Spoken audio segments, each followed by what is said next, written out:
Kera Raja Hutan. Suatu masa di tengah hutan rimba belantara, ada suara singa yang menjadi raja hutan. Singa tersebut sedang menggeram kesakitan lantaran tertembak oleh salah seorang pemburu hutan. Mendengar kejadian tersebut, seluruh penghuni di hutan rimba merasa gelisah lantaran mereka tidak lagi memiliki raja. Raja satu-satunya yang mereka miliki sudah ditembak pemburu. Para penghuni hutan rimba akhirnya berkumpul bersama untuk pemilihan raja hutan. Mereka pun melakukan diskusi untuk mencari raja hutan yang baru.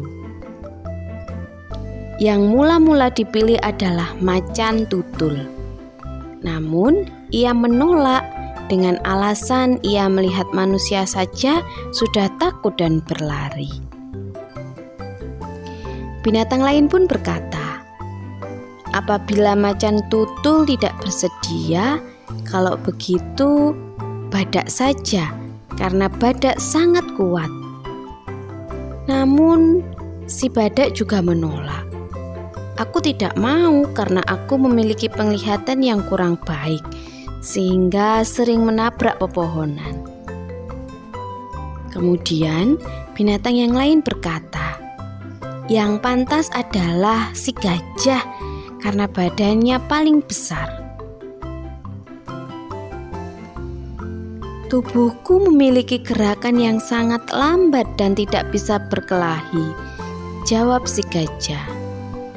Ia juga melanjutkan, mungkin untuk hari ini bisa dicukupkan dulu dan dilanjutkan besok.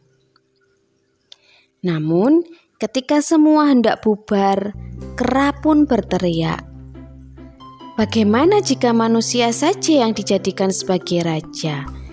Ia kan sudah menembak singa. Tupai pun menjawab, tidak mungkin. Cobalah kalian perhatikanku. Bukankah aku sangat mirip dengan manusia? Maka aku adalah binatang yang tepat untuk menjadi raja kalian, ujar si kera. Sesudah dirundingkan, akhirnya semua yang hadir setuju bahwa yang menggantikan singa sebagai raja hutan adalah kera.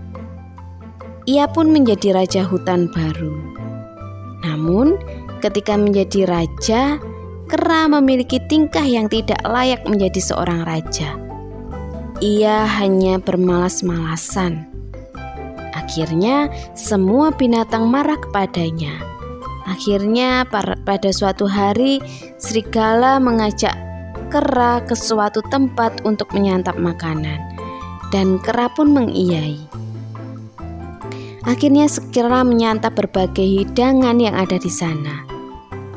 Kera tersebut terkena jebakan dari manusia dan itu membuatnya terperosok ke dalam lubang tanah.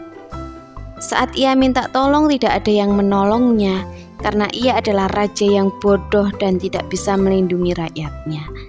Akhirnya ia ditinggalkan di dalam lubang tersebut.